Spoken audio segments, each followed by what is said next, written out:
Bonjour à vous, si vous nous rejoignez, nous sommes de retour sur le ring de Viano pour cette troisième et dernière partie. Ils ont été entraînés par Mickey Goldmill lui-même. Le travail au sac et la corde à sauter ne leur font pas peur. Leur crochet du droit est réputé pour envoyer tout produit formaté au tapis. Ladies and gentlemen, ils sont de retour en chair et en os après 13 victoires par KO. Xavier Arf, Marcel Petriccio et André Paldac. Oh là là là là là là là. Allez, viens André, viens, viens.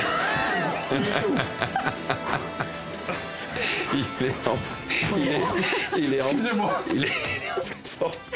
Mais alors, il va falloir nous donner... Mais vous avez trouvé ça où? Tant d'émotions. Eh ben, on m'a dit qu'on faisait quoi, la sortie du film Creed 2. Il en peut plus. Ah, moi, je me suis dit, j'arrive. Il y avait eu Paul Naref. Qu'est-ce qu'on a fait après? Freddie Mercury, Queen, Rocky. Pour Rocco Siffredi, ne comptez pas sur moi. Vous avez un beau cocard aussi. Ah ben écoute, on m'a dit prends la porte. Ah ben voilà, vous l'avez prise. Bon, ben, très bien. Ben écoutez, vous êtes magnifique comme d'habitude, hein, bien sûr. Alors justement, ben, Xavier, on va commencer avec vous parce que on va parler de ce film qui va... Oui, Creed 2, la suite de Rocky, entraîneur de boxe. Alors moi j'ai presque envie de vous dire qu'on va regarder d'abord un petit extrait, comme ça et on en parle après parce qu'on a pas mal de choses à dire. Vous allez voir. C'est parti.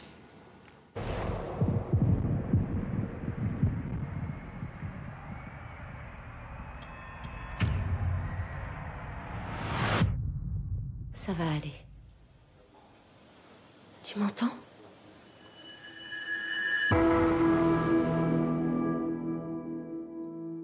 Sur le ring, il y a des règles. Dehors, il n'y a rien du tout. La vie, elle cogne. Elle envoie des coups bas. Les types comme moi, on vit dans le passé. Toi, t'as des gens qui ont besoin de toi maintenant. T'as tout à perdre. Ce gars-là, il a rien à perdre, rien du tout. Attends, j'ai pas le choix. Ça, c'est ce que ton père disait tout le temps. Et il est mort dans mes bras, Denis. Ce gars-là, il est dangereux. Tu penses que je peux pas le battre?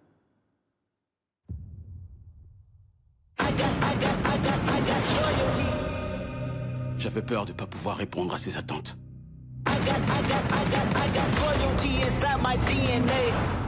Tu as encore des choses à prouver à quelqu'un?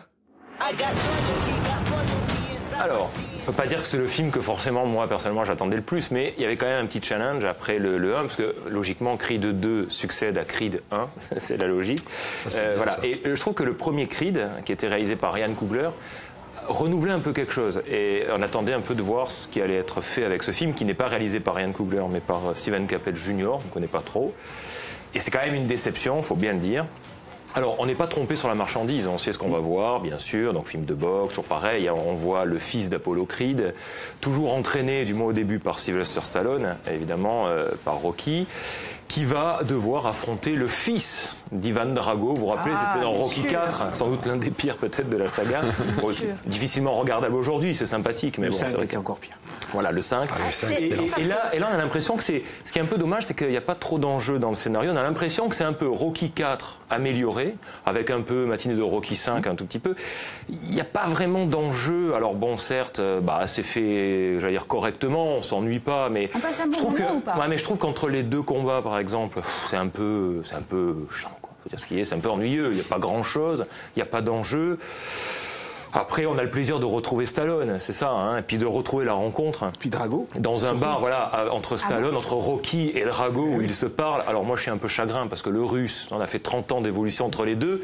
Le Russe est toujours un abruti haineux, qui ne sait pas aligner 3 mots, qui parle mal, bon, etc., qui est très méchant, qui donne des coups quand l'autre est à terre. Bon, bref. Il a été mal éduqué. Autant vous dire que l'opération de com de Poutine n'a pas marché, visiblement, auprès des Américains, c'est bien dommage. C'est ça. Mais voilà, c'est pas transcendant. Il y a un élément à sauver quand même aussi, c'est l'acteur. Michael B. Jordan, qui est vraiment très bon. Il était bon dans Creed, et je trouve que vraiment, lui, c'est la relève. Alors, il faudrait maintenant trouver un bon scénariste, parce que là, Stallone a écrit, participé au scénario. Je pense qu'il est un peu fatigué, et il faut trouver un bon scénariste et un réalisateur honnête. Voilà, pour faire et quelque chose de Stallone bien. en tant qu'acteur, Il tient encore la baraque ou pas? C'est pas mal, voilà, bon, avec cette voix toujours, pour voir la voix française, parce que c'est plutôt pas mal. Oui, bon, après, je le trouve un peu vieillissant, mais bon, en même temps, c'est son rôle. Bah voilà, puis c'est la vie aussi. Non, il est plutôt, c'est touchant de voir Stallone quand même. Bon, il a dit que c'est fini. Il voulait arrêter, il ne voudrait plus dans. C'est le 8e quand même, la saga Rocky, ça fait beaucoup. Je pense qu'on a fait le tour, à mon avis. J'ai pas sur les repartis, voilà. Et puis il est plus sur Expendables. Méconnaissant, on pourrait faire le fils du fils d'Apollo Creed contre le petit-fils. Voilà, on peut continuer, ça peut durer très longtemps. Une jolie saga familiale. Oui. Bon, allez, on est curieux quand même, on va quand même le voir. C'est plaisant. Bah oui, en famille, le plaisir de retrouver l'univers de Rocky. Et au moins, il n'y a pas de tromperie sur la marchandise. Il y a beaucoup de films qui sortent où c'est une catastrophe, la bande-annonce donne envie, puis c'est nul. Est-ce que la salle réagit, interagit avec le film ou pas du tout? Non, moins que par exemple avec Bohemian Rhapsody, pour donner un exemple. Mais les gens chantaient. Les gens applaudissent. C'est ce que j'allais dire, oui. J'ai vu sur le net justement des salles où ça réagissait. Mais ça applaudit, ça applaudit. On a vu que ça avait réagi. Il y a des gens qui se déguisent. Voilà. Bon, merci beaucoup. Merci Xavier. Marcel, alors vous avez fait une jolie sélection, alors pas de boxeur, mais de bande dessinée, dans le cadre du 46e Festival d'Angoulême, qui aura lieu du 24 au 27 janvier. C'est ça, donc. Ce week-end, festival d'Angoulême. On va commencer par une BD sur Claudine. Première BD sur Claudine. Claudine à l'école de Lucie Durbiano. Alors Claudine, elle a 15 ans. Elle va passer son brevet, mais en fait, elle s'en fout de passer son brevet. Ça l'ennuie profondément. C'est une fille qui est vive, qui déstabilise tout son petit entourage. Alors elle commence à être courtisée par les hommes, mais elle, ce qui l'intéresse, c'est la nouvelle institutrice. Voilà, donc c'est une histoire qui est un petit peu amoral, c'est drôle, c'est tendre, c'est très piquant. Ça va nous montrer la scolarité d'antan sous un autre angle. C'était pas aussi rébarbatif et barbant qu'on pouvait l'imaginer. Et les graphismes sont très beaux. Très joli. Bon. On reste avec la filmité, avec deux femmes de Song Aram, BD. C'est l'histoire de deux Coréennes qui vivent à Séoul, des femmes modernes. Elles travaillent, le soir elles se réunissent pour boire un verre, et puis elles vont faire un choix de vie différent. Pendant 2 ans, elles vont se séparer, elles vont ne plus se voir. Elles se retrouvent au bout de 2 ans, et en fait, elles vont faire le bilan de leur vie. Et à travers le portrait de ces deux femmes, c'est tout simplement la société coréenne que l'on découvre. Ça parle de famille, ça parle de la place des hommes, ça parle des dictats. Franchement, c'est une BD qui va pas vous laisser insensible, et on apprend énormément de choses sur la Corée. Ah, ça me fait plaisir. C'est ce que j'allais dire. C'est ce que j'allais dire. Ça, c'est pour tout le monde. Ça, c'est Luce. C'est tout simplement les souvenirs de Luce quand il a été dessinateur et journaliste à Charlie Hebdo de 92 à 2015. Alors on est comme dans un rêve, il va égrener tous ses souvenirs, toutes ses rencontres, Sharp, T-News, GB, Catherine Meurice et surtout le mentor, il y a Cabu qui est omniprésent. Oui. Voilà, c'est vraiment un superbe hommage à Charlie Hebdo, aux gens qui y travaillaient. Henri, et en même temps, il y a beaucoup de tendresse. C'est cette bande dessinée de Luce. On passe une sélection jeunesse. Des cavaliers ? Les cavaliers de l'Apocalypse. Ah, l'Apocalypse. L'Apocalypse, oui, ils savent pas le prononcer parce que c'est trois gamins qui vont faire un club et qui vont tout simplement enchaîner les situations les plus folles, les plus incongrues que vous puissiez imaginer, aussi bien à l'intérieur de l'école qu'à l'extérieur. Ils vont tout simplement semer la panique partout où ils passent, mais avec naïveté et bêtise. Voilà, c'est tout simplement une BD pour les enfants et pour les adultes. On rit beaucoup dans cette bande dessinée. Et puis là, un coup de cœur. Andy, un conte de fées, c'est de Tipex, c'est un néerlandais, c'est Casterman. Tout simplement une BD qui raconte la vie d'un homme timide, complexé, qui quand même a côtoyé les plus grands personnages de son époque. Comment ce génie a pu mêler création artistique et œuvre commerciale.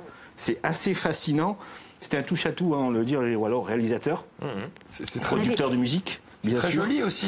L'objet est magnifique. Avec la tranche comme ça. Si, la couverture est belle parce que justement c'est référence au pub que faisait Andy Warhol. C'est exactement ça. C'est vendu comme une publicité le livre. C'est ça. Donc il y a 10 chapitres qui sont autant de clés importantes de la vie d'Andy Warhol. Et ces 10 chapitres ont chacun un style graphique différent. Il y aura de la sérigraphie, il y aura de la publicité, il y aura des dessins complètement psychédéliques. Voilà, de style bien sûr en référence aux travaux d'Andy Warhol. C'est absolument magique, c'est complet, c'est dynamique. Vous allez tout savoir sur le roi de la pop, Andy Warhol. Et puis Sabrina. Et Sabrina de Nick Dradzo. C'est édition Presque Lune. Alors Calvin, c'est un informaticien, l'armée. Il est triste, il est désespéré parce que sa femme et sa fille l'ont quitté. Il va accueillir Teddy, un ami d'enfance qui lui aussi est en pleine dépression parce que Sabrina, sa petite amie, a disparu. Et un jour sur Internet, il y a une vidéo qui apparaît où on voit l'exécution de Sabrina. Et à partir de là, c'est une BD qui va nous parler des fake news, de théories du complot, des armes à feu, de l'hypermédiatisation des faits divers. C'est une BD qui montre une Amérique qui est complètement paranoïaque et qui refuse de se soigner. C'est glaçant, les dessins aussi sont assez glaçants, c'est très minimaliste. Franchement, vous lisez cette BD, ça vous donne à réfléchir et surtout à aller voir ce que sont que les fake news et justement tout ce monde hyper médiatisé que l'on trouve sur le net. C'est une des BD qui est favorite pour le Grand Prix, avec une autre dont on a beaucoup parlé, c'est Moi j'aime les monstres, qui est aussi dans la sélection d'Angoulême. Voilà. Et très vite, c'est là, je ne l'ai pas mis en palette, mais Elle froide de Rochette.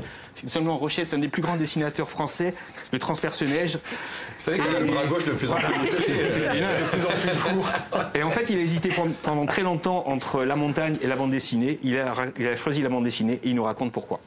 Merci beaucoup, Marcel. Alors, André, vous avez fait une sélection de Lover, hein? Voilà, essayez de m'aider. Voilà. Oui. Deux petites infos avant, mais rapidement, parce qu'on m'a un peu bouffé la présence micro aujourd'hui. Donc, pour les amoureux de rap, sachez qu'en 2019, je vais essayer. Attends. Grande tournée avec De La Soul, Public Enemy et le Wu-Tang Clan. 3 dates, oui, 3 dates qui se font à Manchester, Glasgow et Londres. Donc ça c'est le conseil. À signaler aussi le décès d'un des grands accordéonistes de notre époque, Marcel Azzola, à l'âge de 91 ans, qui avait fait toutes les musiques de films de grands réalisateurs, dont Jacques Tati, et qui a participé aussi à l'enregistrement de l'album La plus grande escroquerie du rock and roll des Sex Pistols. C'est pour ça que je voulais quand même le signaler. Alors, on découvre une sacrée voix. Voilà, je le présente. Tiwayo. On va écouter la musique. Vous me l'avez survendu, André. Hein. Survendu, non, survendu quand même. Bien acheté d'abord. Attends, je vais écouter avant d'acheter, moi, monsieur. C'est beau, hein? C'est pas mal. Alors, au niveau de l'arbre généalogique, on pourrait dire que c'est le fils caché de Janis Joplin et d'Otis Redding, un cousin des Black Keys et un neveu de Leonard Cohen. Vraiment, la voix surprend, nourrie par le blues, le gospel, la soul, le rock, le reggae des années 60-70. Donc, je ne le survends pas, je le mets en avant, ça sera un conseil. Tiwayo, The Gypsy Soul Off, et il va faire un taratata ces jours-ci. Vous allez voir qu'on va en reparler. Bon. Là, on part dans un gros moment de présentation pour la crème de visage. Non, pardon, le nouvel album de Cecilia Bartoli, qui reprend du Vivaldi. Ça fait un peu ça. Ben oui, c'est pour ça que je l'ai amené comme ça. C'est un petit bijou. Si on aime les voix, les mezzo-sopranos, c'est classe. Là, je m'excuse, mais... Respect. C'est bon, on peut passer. Merci pour ce recueillement. On en avait parlé avant décembre, et on y revient en janvier. C'est le Jazz Manouche avec Steve Lafont Trio. Un amoureux de la Corse, il faut le savoir. Son titre d'album, dans mes fiches, j'essaye de m'y retrouver. Ça y est, je ne l'ai pas noté. Fabuleux. Steve Lafont Trio. Oui, Night in Corsica. Voilà, merci à l'écran. Donc le morceau Caravane de Duke Ellington, c'est un petit bijou. Ça, c'est travaillé sans filet, je suis désolé. Avec des gants. Avec des gants. Voilà, donc ça, si vous aimez le jazz manouche, vous pouvez y aller. Bon, j'ai pas trop occupé l'antenne, ça va. Il nous reste très peu de temps, on va enchaîner avec votre coup de cœur pour terminer en musique, mon cher André. On envoie du rock. Oui, on envoie du rock and roll un peu énervé. Voilà. Rivalson, Feral Roots, titre du morceau Back in the Wood. On berce dans le southern rock, le hard rock, le rock texan, c'est du Led Zeppelin, voilà, on apprécie. C'est bon, hein. Ça en remet. Marcel, très rapidement, Batman. Ouais, Neil Adams, c'est aussi Angoulême, tout simplement pour la qualité visuelle de Batman. Ce mec a révolutionné les codes de la bande dessinée dans le comics. Ça part dans tous les côtés, les cordes sortent des cases, voilà. J'espère qu'il aura vraiment quelque chose, c'est sélection patrimoine.